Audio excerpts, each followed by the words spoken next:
오늘 함께 보실 하나님의 말씀은 에베소서 6장 1절에서 9절 말씀입니다. 말씀을 나누기 전 먼저 카리스를 준비해 주시기 바랍니다.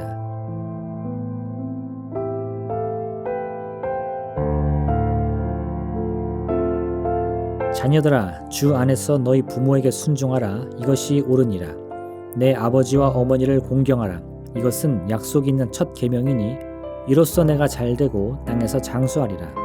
또 아비들아, 너희 자녀를 노엽게 하지 말고 오직 주의 교훈과 훈계로 양육하라. 종들아, 두려워하고 떨며 성실한 마음으로 육체의 상전에게 순종하기를 그리스도께 하듯 하라. 눈 가림만 하여 사람을 기쁘게 하는 자처럼 하지 말고 그리스도의 종들처럼 마음으로 하나님의 뜻을 행하고 기쁜 마음으로 섬기기를 주께 하듯 하고 사람들에게 하듯 하지 말라. 이는 각 사람이 무슨 선을 행하든지 종이나 자유인이나 주께로부터 그대로 받을 줄을 알미라. 상전들아, 너희도 그들에게 이와 같이 하고 위협을 그치라. 이는 그들과 너희의 상전이 하늘에 계시고 그들에게는 사람을 외모롭지 않은 일이 없는 줄 너희가 알미라. 아멘.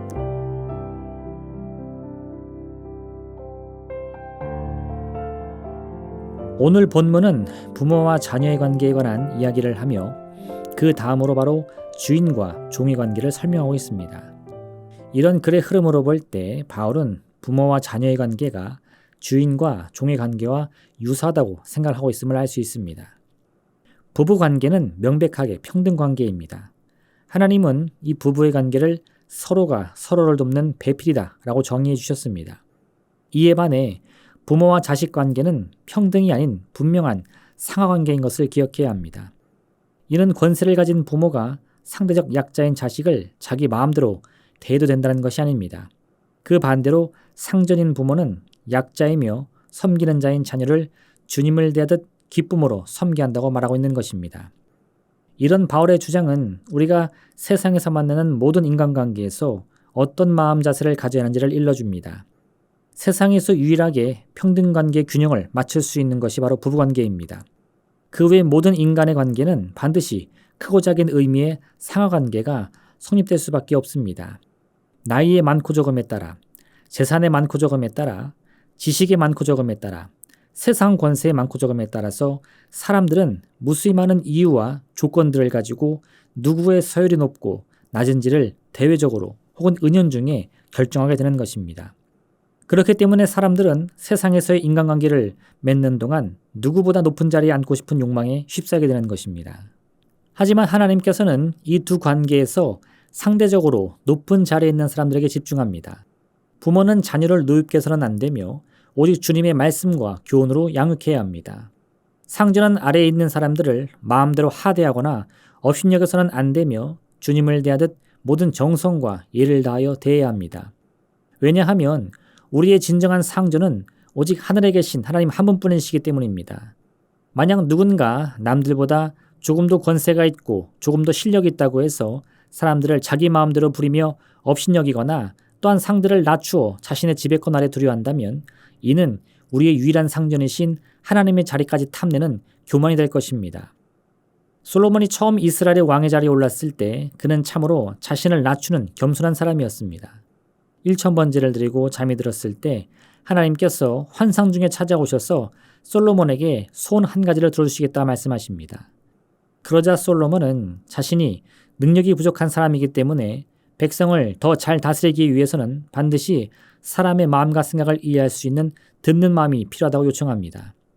그러자 하나님께서는 솔로몬이 다른 이들이 다 원하는 부와 명예를 구하지 않고 오직 백성을 위하여 지혜를 구했음을 기뻐하시며 그에게 지혜는 물론이거니와 넘치는 부와 영광을 더해 주시겠다고 말씀하십니다.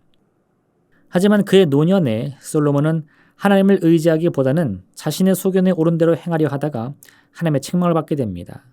스스로 겸손하여 아버지 다윗의 길을 따라가기만 했다면 하나님이 그의 왕위를 영원히 지켜주실 것이지만 스스로 교만하여 하나님의 말씀을 버렸더니 하나님께서도 그의 나라와 왕위를 다른 이에게 넘겨주시겠다 말씀하십니다. 결국 솔로몬이 죽은 후에 이스라엘은 에브라임을 중심으로 한 이스라엘과 유다를 중심으로 한 남유다로 갈리게 됩니다. 스스로 낮은 사람이라고 생각할 때 하나님은 그를 높여주십니다. 그러나 스스로를 높이고자 할 때 하나님께서는 그를 낮추시겠다 말씀하십니다. 부모가 보기에 자녀는 늘 부족해 보입니다.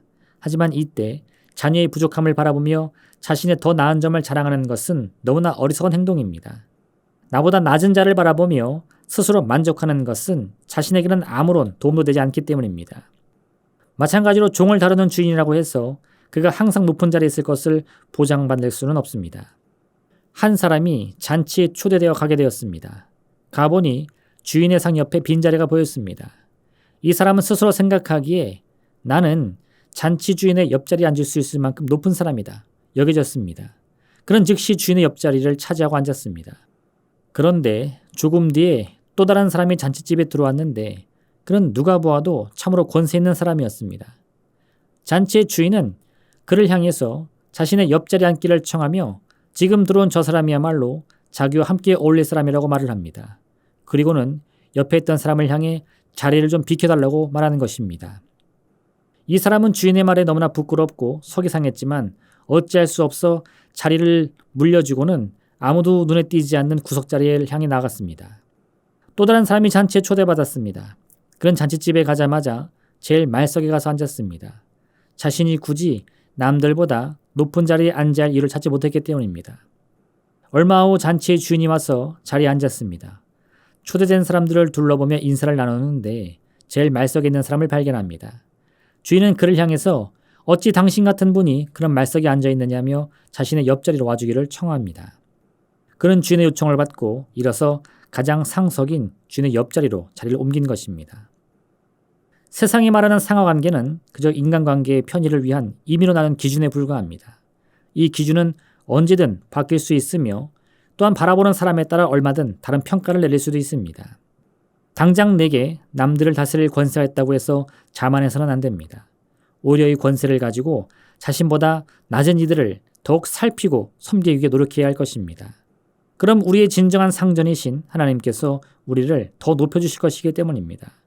오늘 하루 이 같은 겸손함을 가지고 하나님께로부터 높임을 받는 복된 삶을 사시기를 바랍니다. 기도하겠습니다. 사랑의 하나님 아버지 감사합니다. 참으로 우리 마음 가운데 겸손의 마음을 더하여 주시옵소서. 우리를 유혹하는 교만과 맞서 우리 스스로 높일 것이 아니라 언제나 주님 앞에 우리를 낮춰 나를 높이시는 주님을 만나게 허락하여 주시옵소서. 그 위대한 손길을 통해서 세상 누구도 넘볼 수 없는 주의 위대한 은혜와 평강을 맛볼 수 있는 복된 삶을 살게 하여 주옵소서. 감사드리며 예수님 이름으로 기도드립니다. 아멘.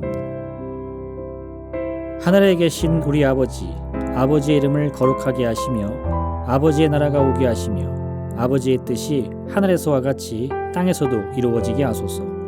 오늘 우리에게 일용할 양식을 주시고 우리가 우리에게 잘못한 사람을 용서하여 준 것 같이 우리 죄를 용서하여 주시고 우리를 시험에 빠지지 않게 하시고 악에서 구하소서. 나라와 권능과 영광이 영원히 아버지의 것입니다. 아멘.